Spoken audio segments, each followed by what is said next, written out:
शुरू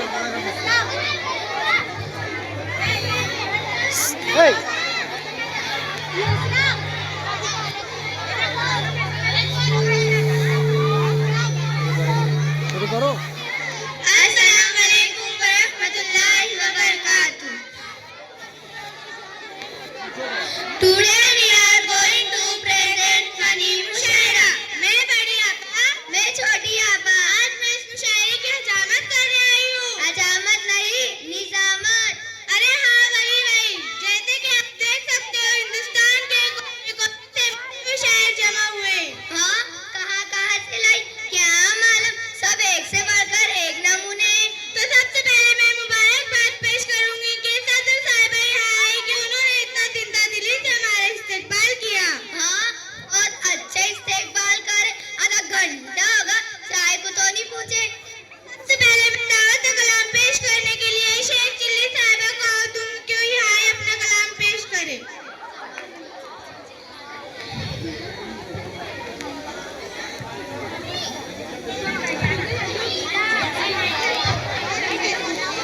हमको बताओ तुमका कि यहाँ क्या मिला, हमको बताओ तुमका कि यहाँ क्या मिला। बरसों से ढूंढ रहे बेघर कहाँ मिला, बरसों से ढूंढ रहे बेघर कहाँ मिला। तारीफ इनकी क्या करेला जवाब, तारीफ इनकी क्या करेला जवाब है। सब लोगों ने पूछा जबरदस्त कहाँ मिला। अस्सलाम वालेकुम या हबीबी। अब हम शेर पढ़ती है। मस्त मस्त वती वकुंदलिंदरा, ज़बान मस्त तू खड़क ना पान खा ना थूक ना पचा पचा पचा पचा। शेख चिल्ली साहब कोई ताज़ा कलाम पेश कीजिए ना। जी जरूर या हबीबी। दौर कैसे आए तुझ, लोग चारों तरफ घबराए तुझ, आमदनी ऐसे हम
शुक्रिया।